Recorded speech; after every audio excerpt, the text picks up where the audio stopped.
there are two major things involved in making disciples. Evangelism, of course. That's why we exist in the world and relate to the world and live in the world, not being a part of it, but we live there to be a witness. And then why does the church exist as a gathered community?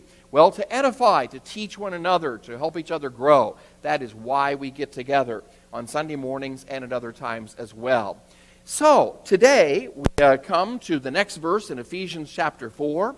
We've been seeing in edification that God has given people to the church and really involves everyone because we're equipping one another to minister for the building up of the entire body. That's what we've been seeing the last couple Sundays. And today we're to verse 15 where it says, "But speaking the truth in love." Let's back up and get the context. Reread that again.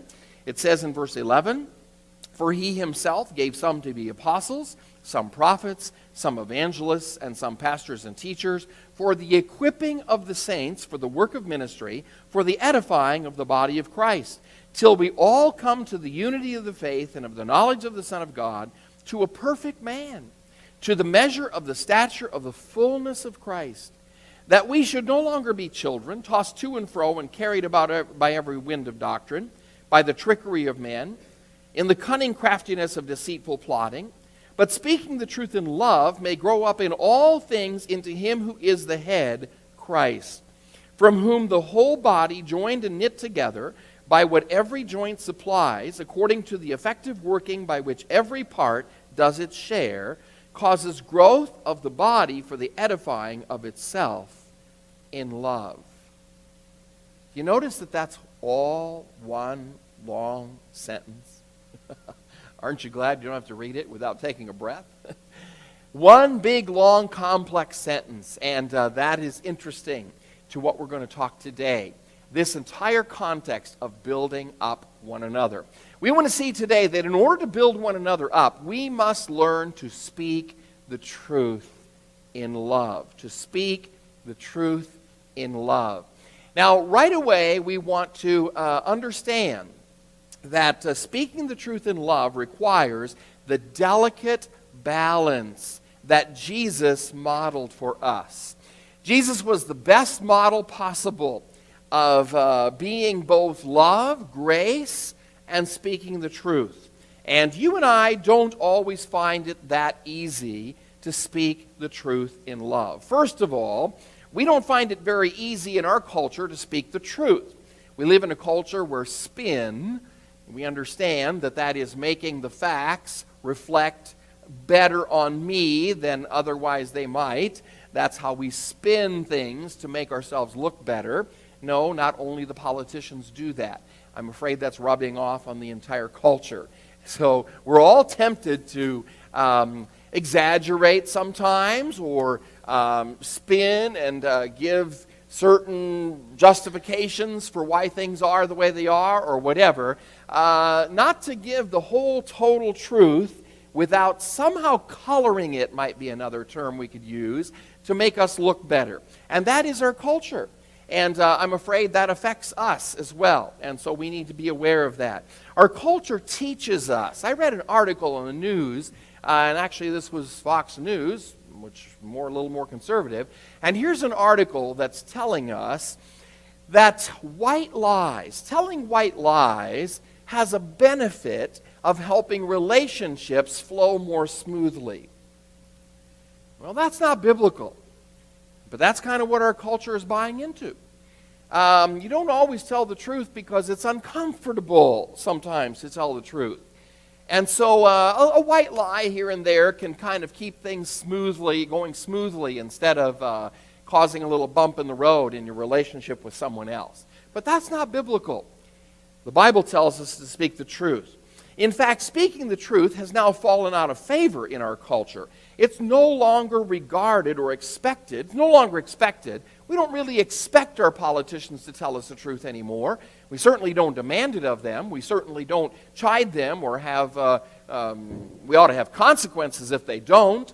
We can vote in those who do speak the truth and so on. But really as a culture, we don't expect them to speak the truth, and we don't demand it either. We don't really appreciate it when some people do tell the truth.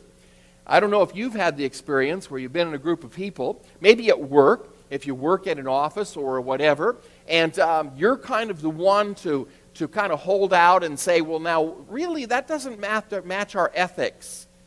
Well, you get glares, don't you, sometimes, of, why do you want to hold up our plan here that would work so well if we can just convince these people of this, even though it might not be totally accurate?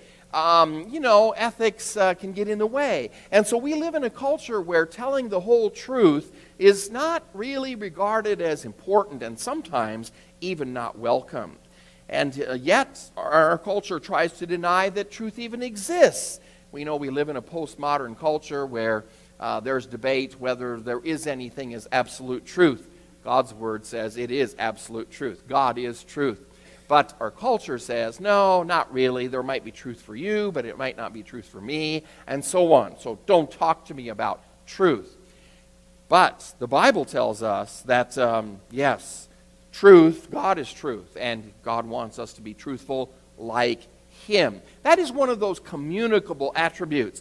God has attributes that are not communicable. He's all-powerful and all-knowing and sovereign and those things that I will never be. But then there are certain things like truth and love and justice and so on that He wants me to be. And so He wants me to be truthful like He does.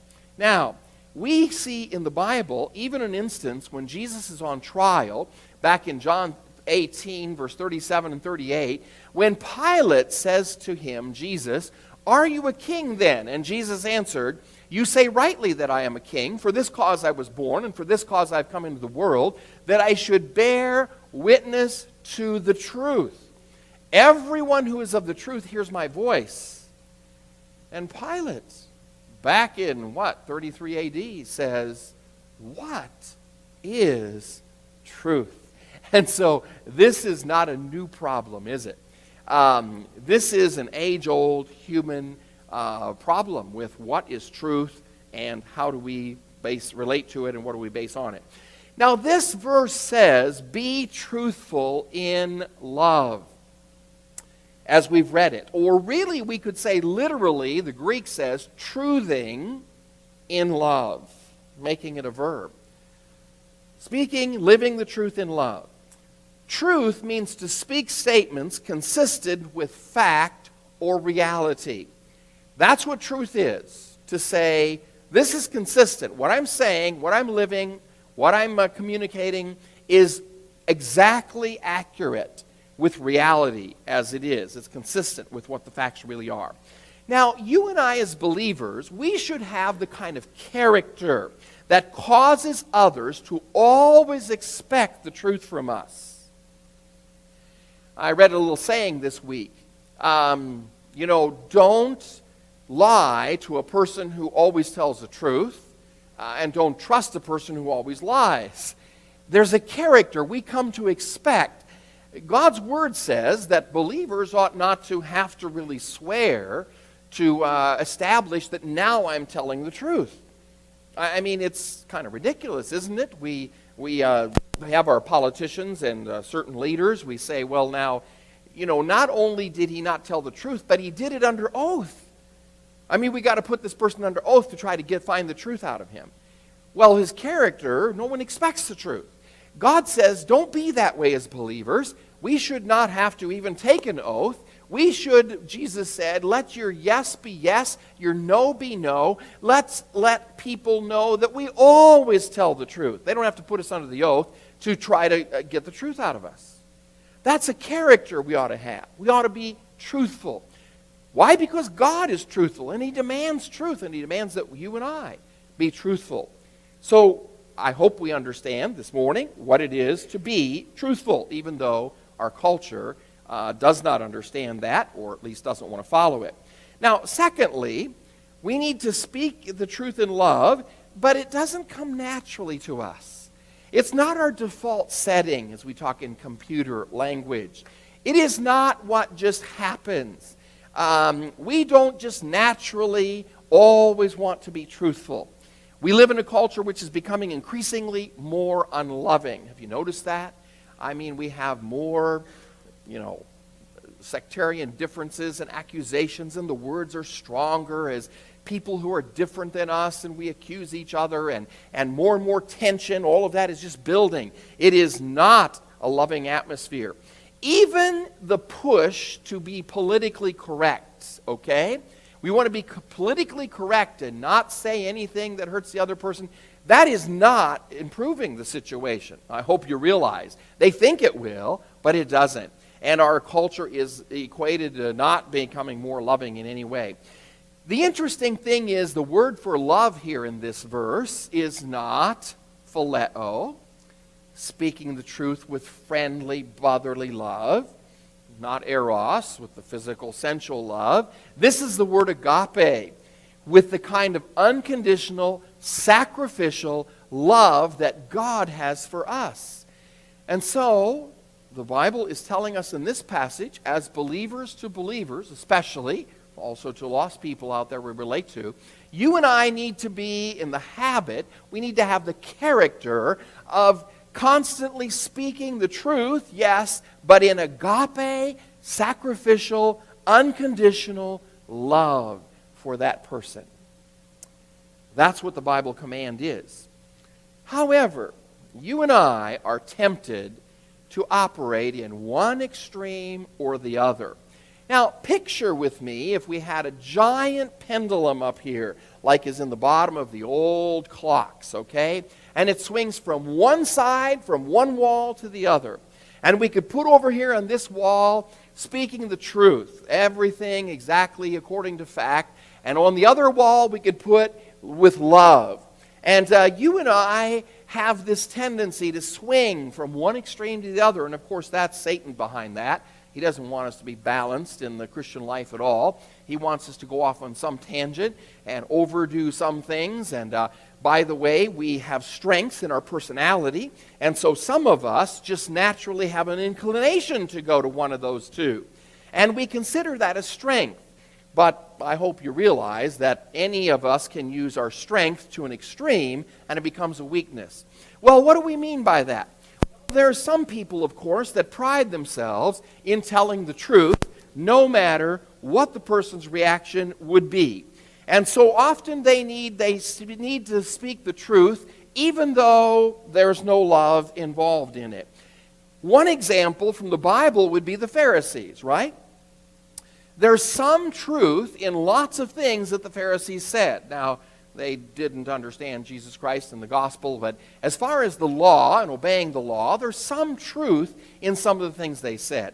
They could, accuse the woman caught in adultery that that's sin, that that's wrong, that she could have, according to the law, been stoned, and so on. There's some truth to that. But of course, they had no grace whatsoever. They had no love whatsoever. They were all about pride, self-righteousness, that they were the right ones and everybody ought to operate by their little rules and so on. Legalism. Our words can cut other people to their very core.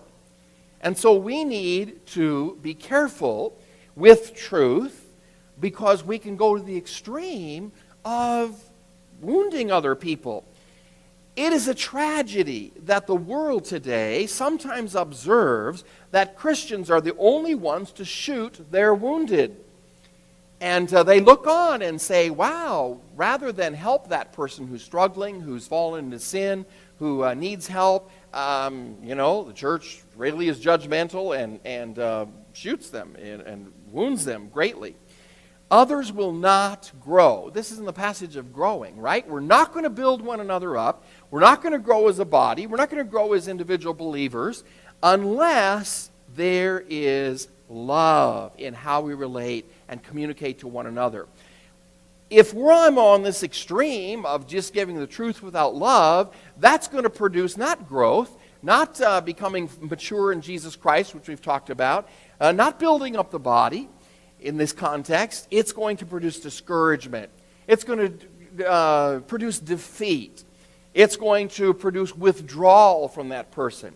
And, there are people who've left local churches because you can talk to them and say, and they'll tell you, well, I used to go to church. Okay, but you don't anymore. No, why? Well, because someone said this, someone did this, I'm no longer welcome there at all, or I don't feel loved there, I don't feel needed there, because of something somebody said that hurt them deeply. And so we have to be careful on this extreme if we just speak the truth without love. Now, speaking the truth does not mean that we have to say everything we think, or we observe, or we know.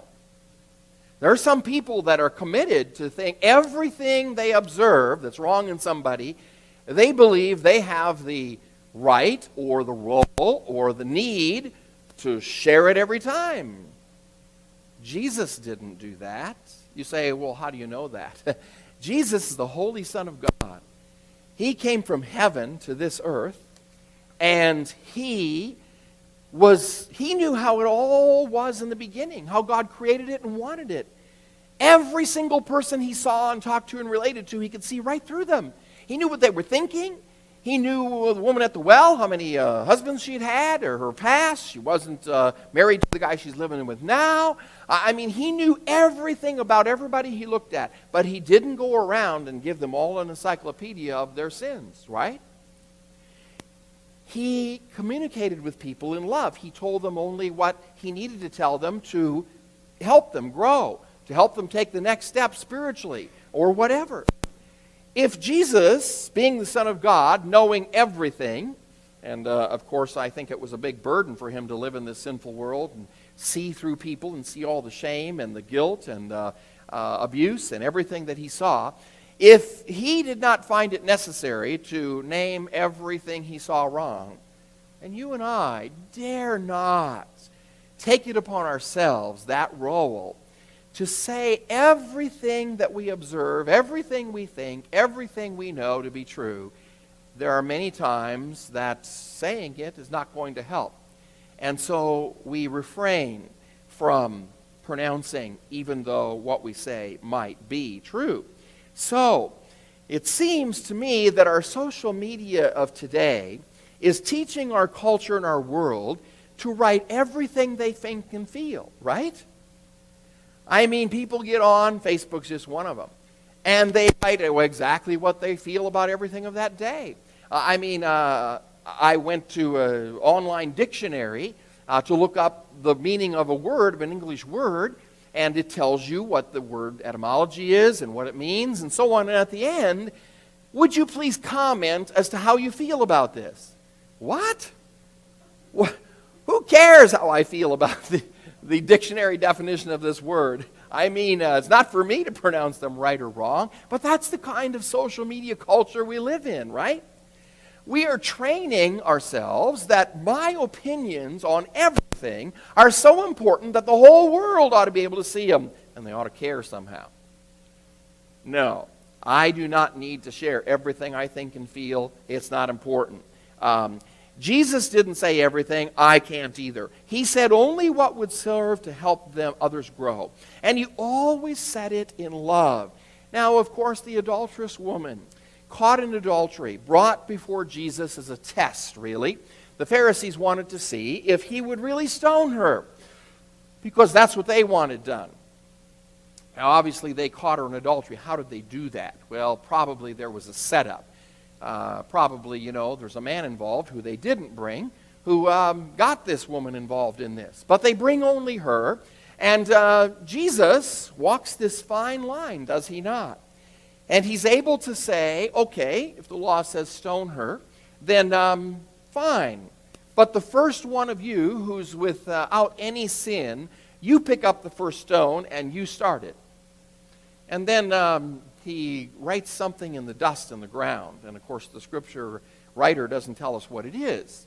But whatever it is, made the point for these men. I don't know what he was writing there. If he was writing the man's name, who they should have brought as well, who was a co-conspirator, or if some Bible scholar says maybe he was writing their mistresses' names in the dust. I don't know. But they all knew that they were sinners. And so they walked away one by one, starting with the oldest. I've had the privilege of going to minister in other countries with some dear old men of God.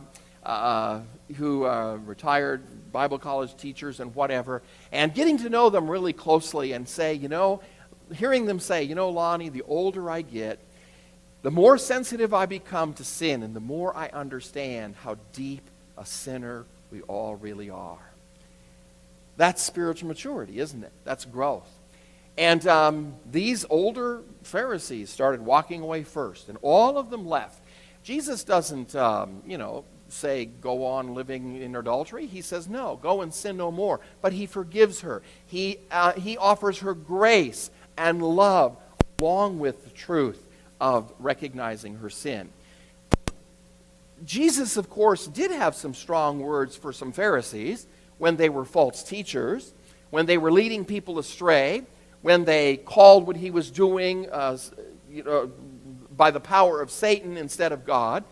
But even when Nicodemus, the teacher of Israel, God calls him in John 3, when Nicodemus comes to Jesus at night,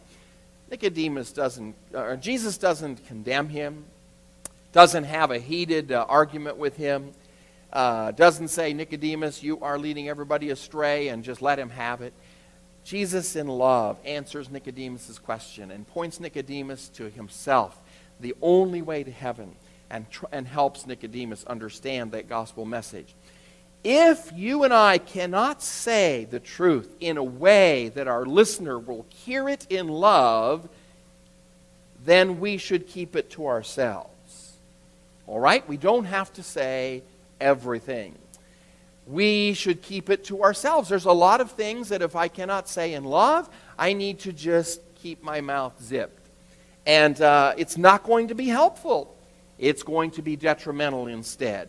So, if we think we must say it, there's some of you who say, well, that just burns within me. I want to explode when I see things that are wrong, and if I don't call it out as wrong.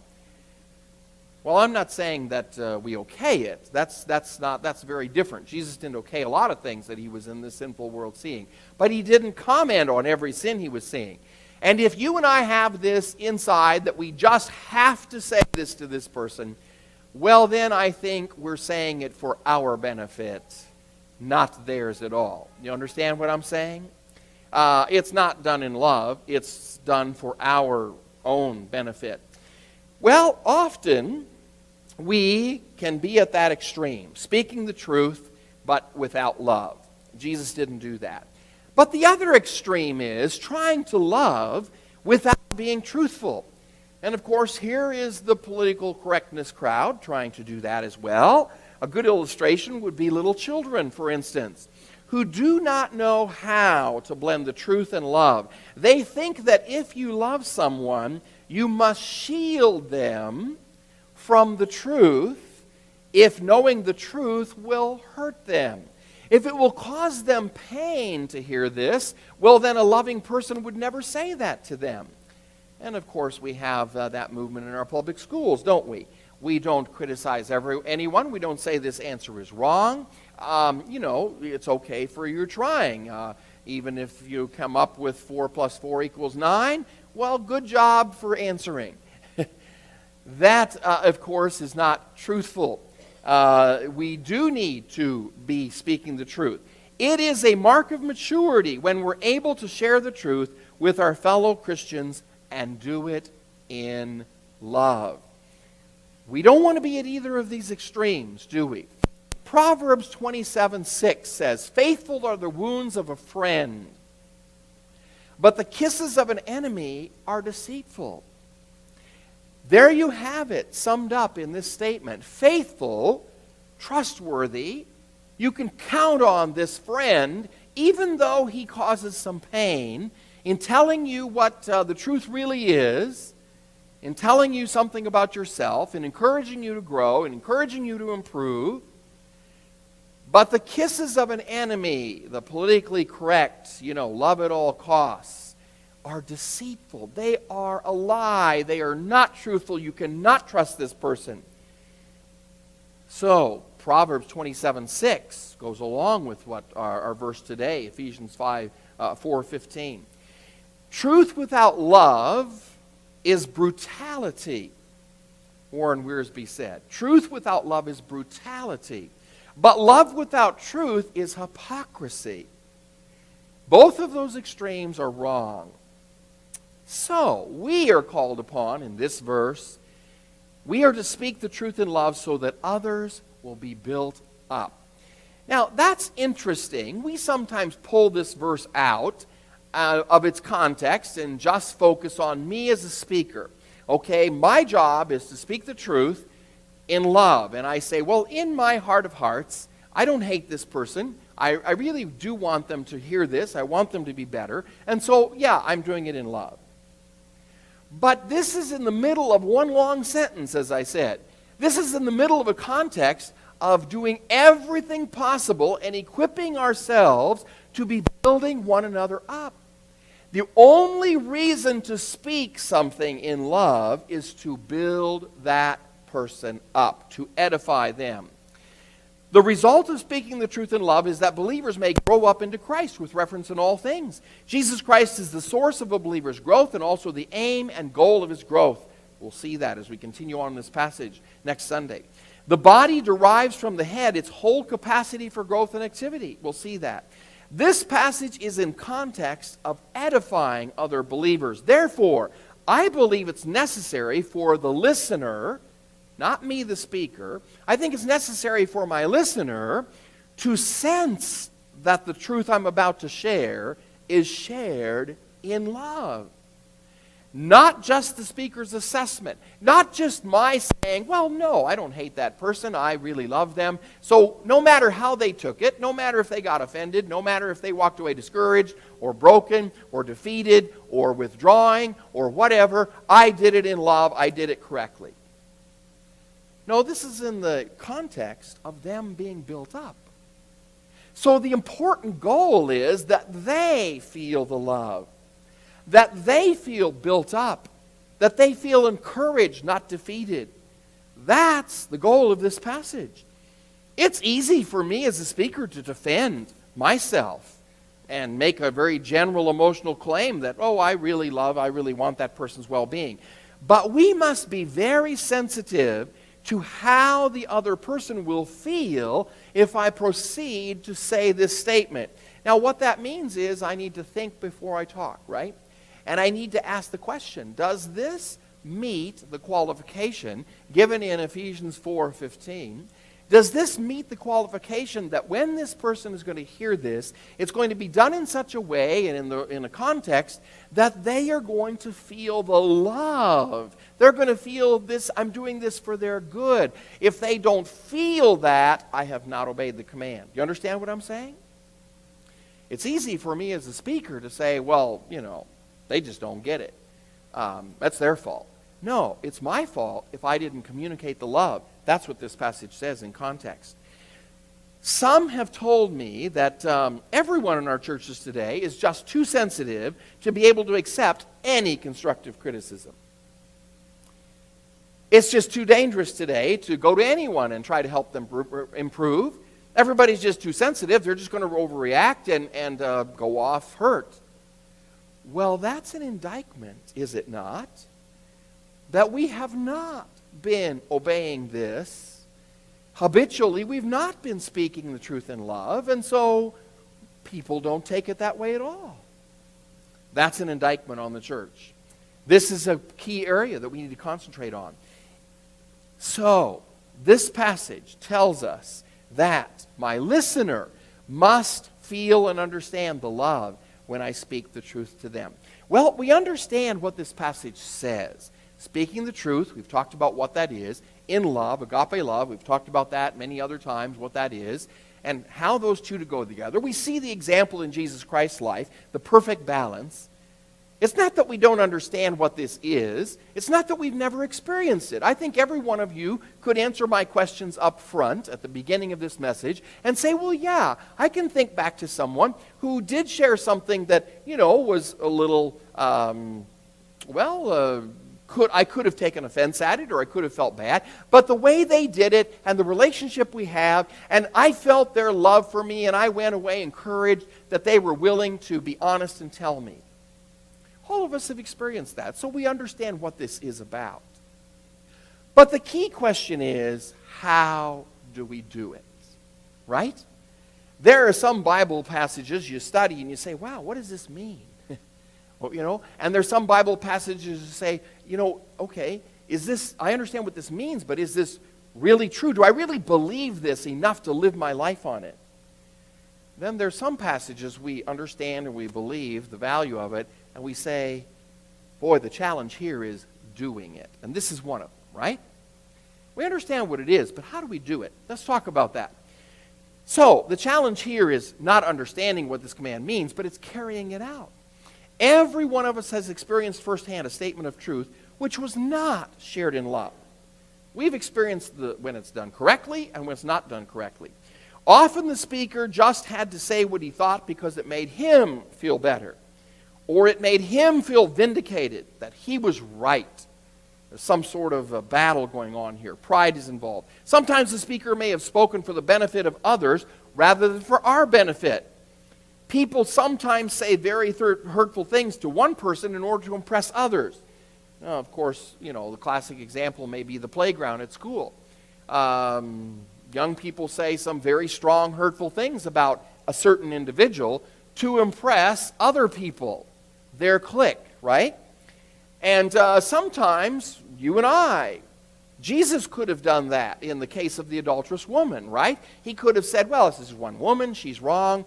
Look at all these Pharisees and religious leaders and all the people listening, and maybe I better please all of them. No, he focused on that one lady whose sin he was confronting. He didn't care whether he offended all of these leaders. So sometimes we are tempted to say something that's hurtful to one person, really for the benefit of others, to impress them. Many times the speaker has come to believe that harsh correction is his role in life. Every time we teach marriage class, just like this last time in Zambia, we of course talk about the husband's role and the wife's role, and husband's role to love as Jesus Christ loved unconditionally, the wife's role to submit, to respect the husband, and so on. And always comes up the question at the end of the discussion, well, how far can I as a husband go to make sure my wife is submitting to me? And of course, culturally, that question gets answered differently. And what they're really asking there is, how much pressure can I put on her? In their culture, you can beat your wife to make sure she submits. Well, that's not quite right. So they're asking the question. Well, I come back with, you know what, husbands? The Bible never, ever gives us the role as a husband. It's not my responsibility whether my wife submits. That's between her and God. That's a command given to her in Ephesians and Colossians and other books. My role is to love unconditionally and to lead. It's her role to follow, to submit. And of course, then you start an argument, right? And these men, of course, especially say, yeah, but wait a minute. God disciplines us. Yeah, that's held up in the Bible as God a father relating to us a child. Yes, there's discipline involved there. But as far as I know in the Bible, in the symbolism of Jesus Christ being the bridegroom, someday the husband, and the church being betrothed as the bride to Jesus Christ, it never talks about Jesus. Yes, it talks about Jesus' unconditional love and sacrificial love for the church and his leadership. He's the head and so on. Never talks about Jesus disciplining his bride. Just isn't there in that imagery. And break time came and they all went out and talked about it, and they came back and said, okay, yeah, I can see that. You're right. We don't find that imagery. So we assume a role that is not ours. And sometimes in speaking the truth, we want to assume a role as the corrector, the person who's going to dot all the I's and cross all the T's and correct everybody. Well, the Bible doesn't give us that role. The Bible, in fact, has warnings about being judgmental, about judging somebody's character and motives and all of that. And we have to be very, very, very careful that we ask a lot of questions and understand what that person is, why they maybe did what they did, that we don't really know, before we accuse them and try to confront them with what we think is the truth. So, we need to learn how to speak the truth in love on a more consistent basis. Some of us need to become more truthful, realizing it's not truly loving at all to lie. Some of us need to become more sensitive, depending on which extreme of this pendulum we are. Some of us need to become much more sensitive to whether our listener will feel our love for them as we tell them the truth. Now, my personality, I grew up in a family, and I tend to, want to be truthful. I want to be right. And not only was my personality, I grew up in a family like that, and I went to seminary where you're trained to study and interpret and make sure all this is right. And so all of that, I need help in becoming more sensitive. Well, guess what? God knew all about that long time ago. And so he gave me a wife who helps me be more sensitive, more loving. There are many, many times that she will say to me, okay, what you said was truthful, but, I don't think that person sensed your love in it. I don't think it was encouraging. I think it could have been hurtful to them. And she's helping me to be more sensitive. Illustration happened this morning here in this church that I think illustrates how sensitive she is. I've already talked to Dick about this, so not surprised to him. In adult Bible class this morning, my wife leans over to me and says, I'm concerned about Dick. He sounds like he's struggling to read. And I leaned back to her. Fortunately, Dick had shared this with me earlier. I said, that's because he lost his glasses this morning. And he's trying to read his passage out of the Bible and struggling to read. I don't know how he did it, actually. I don't think I could. I better know it by memory if I lost my glasses. So that's an illustration of how sensitive she is to pick up everybody and what they're feeling and struggling. And God can use that. And yet, there are many, many times when she is balanced enough to confront people. And we went last week to visit a family in dire situation. Very, very poor family, and lots of things there you could correct. But, she was able to, as that teenage girl came in the door crying, and the young boys, she could just hug them and say, I'm meeting you for the first time, but God loves you, I love you, give them the gospel. All of that in a situation that none of us would be comfortable in, I can guarantee you that. So that is the goal, to be balanced, to be sensitive enough to say, yes, I want to share the truth that this person needs, but I am very concerned that they feel the love and they feel encouraged by it. That is the goal. Now, I think we can see that deeper relationships will help us fulfill this command. Deeper relationships will help my listener to understand that I really, really love them. This is a little harder to do to a stranger, the person I meet for the first time. And so this is another reason that I need to be building deeper relationships with other believers. We kind of talked about this a little bit yesterday morning, the men who came to men's fellowship. And one of them said, in this case, we need a bank account where we're building up love, putting money into it in this relationship with this person, so that when the time comes that we need to confront them or need to speak truth into their life, we can use some of that love, we can spend some of that money in order to for them to understand that we really, really love them. We're doing this for their good. I think that's very, very, very accurate. We should be building deeper relationships. For instance, there needs to be a trust factor built up. A parent takes a child for a vaccination, and that child looks at that nurse or doctor coming with that needle and looks at mom or dad saying, why are you allowing this pain to hurt me?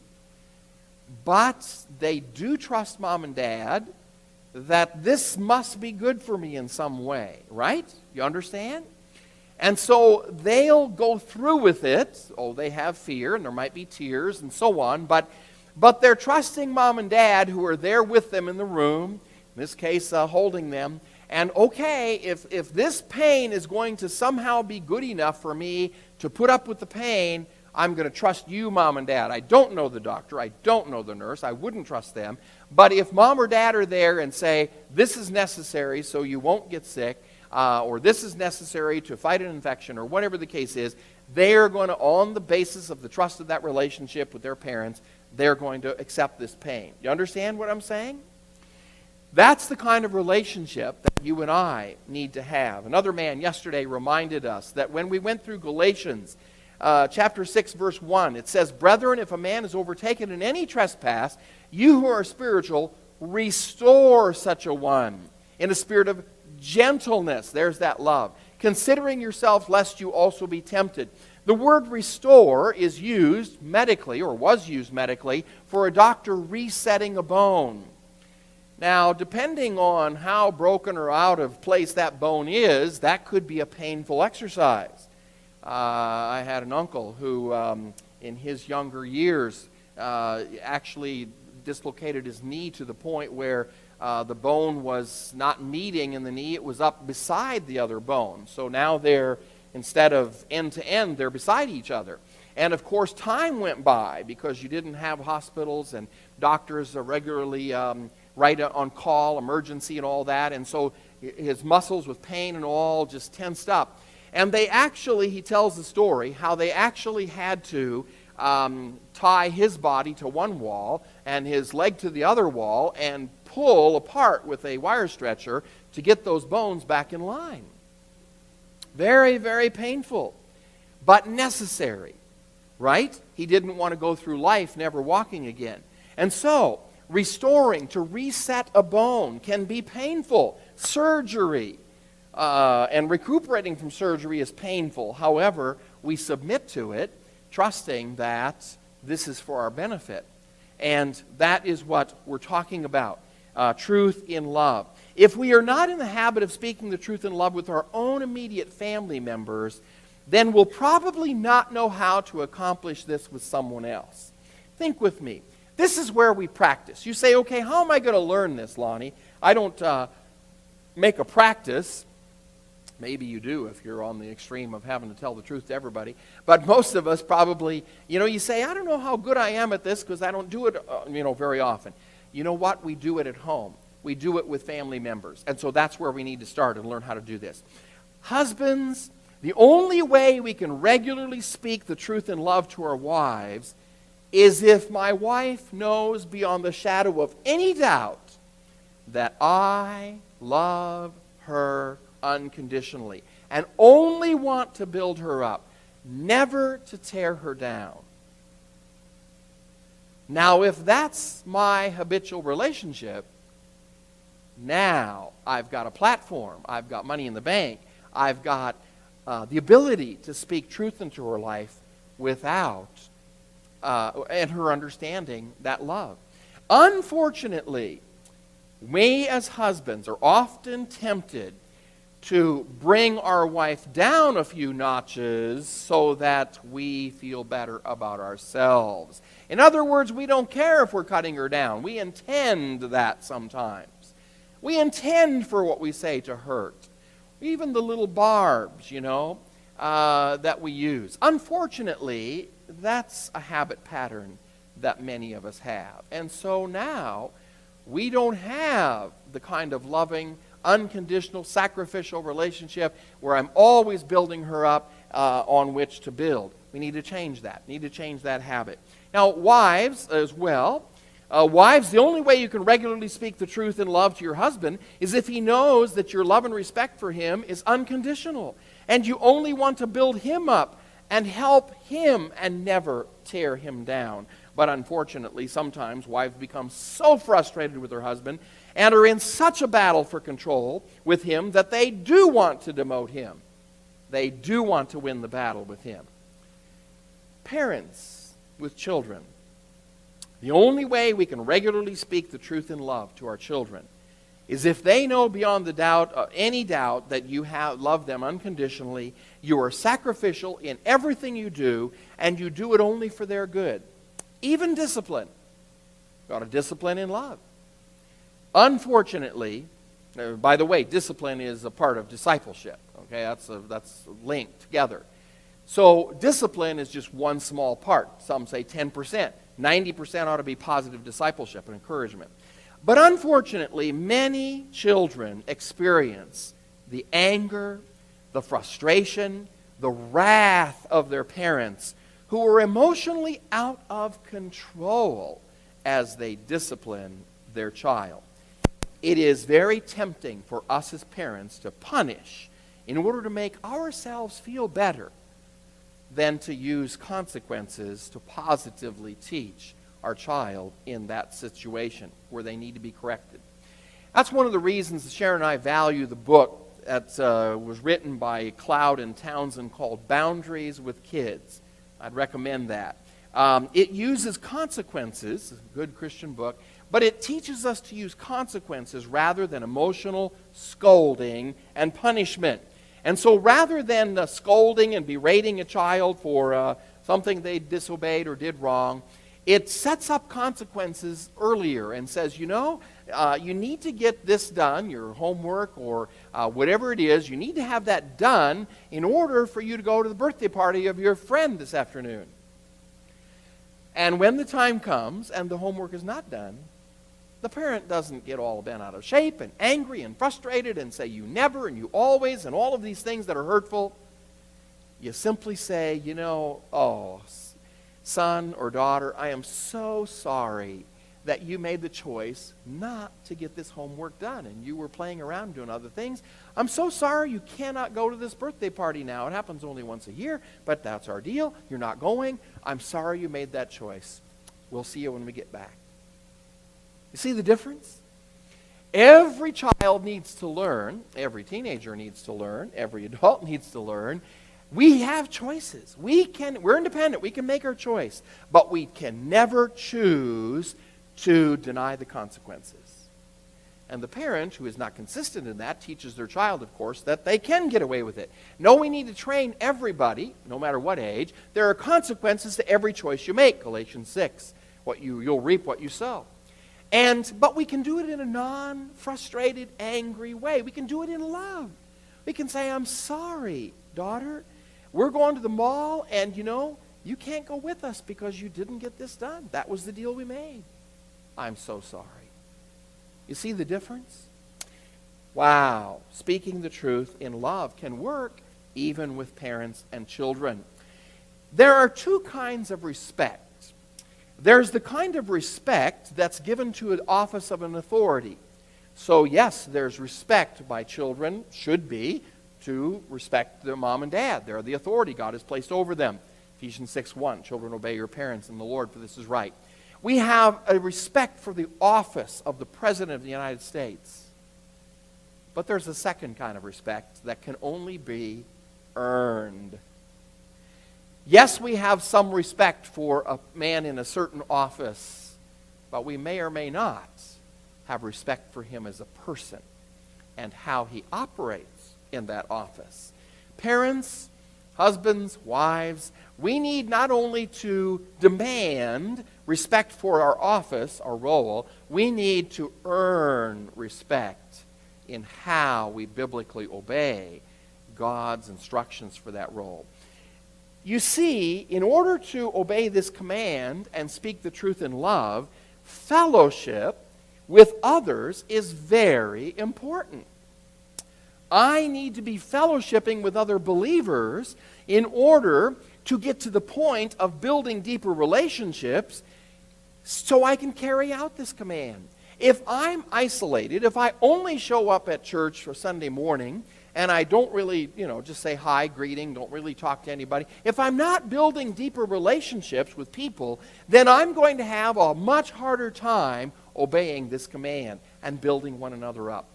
That's part of the reason, we'll talk more about fellowship in the future, but fellowship is very important among believers. Part of it is we need to build those deep relationships so that we can encourage and build one another up. Without them, that's going to be very, very difficult. And then finally, my actions have to match my words. My actions must prove my love to this person, or my words will never convey love. My listener will benefit greatly from knowing that I love him before I share the truth with him. And that's, of course, based on history, based on action, based on this relationship I'm building. Before I speak, I should learn always to ask, will my listener understand how much I love him from what I am about to say? Your words mean nothing to me, says this listener, because your actions speak the truth about your real feelings for me, right? Our actions need to agree with our words. Now, we have seen this morning that in order to build one another up, we must learn to speak the truth in love. That's a major part of this passage of edification. Speaking the truth in love requires the delicate balance that Jesus modeled for us. Perfect model of grace and truth. How can we make it our habit to speak the truth in love? We need to start learning and developing that habit in the close relationships we have in our immediate family. If we can't do it there, we probably aren't going to do it very well outside of that immediate family. And we have lots of practice to learn that there in that relationship. And we're all still working on that. I end with these questions. How many people have a deep enough relationship with you that you could speak the truth in love to them and they would feel your love? How many relationships do you have in this local body, in this local church, that are deep enough relationships that you could go to some person and try to encourage them and say, you know, I observed something in your life. This would be a lot better if you would change and, react a little different way. This is what comes across when you say this or do this or whatever. How many relationships do you have in this local body that you could do that? What old habits do we need to break in order to obey this command? Hopefully we've seen some of them this morning. What new habits do you need to develop in order to obey this command? Every word coming out of our mouth ought to be a blessing. Every word. That's what this context says, right? Every word ought to edify, ought to build up, ought to not defeat, not discourage, not cut someone to the core. Every word ought to edify, ought to build up. It ought to be with love. Well, Justin's going to come and lead us in the closing hymn. Where is he? Oh, there he is. Okay. Make me a blessing. I hope as you sing these words, you can mean those words and say, all right, I want to obey this command. I want to learn to speak the truth in love in all of my relationships and have God use me to build people up.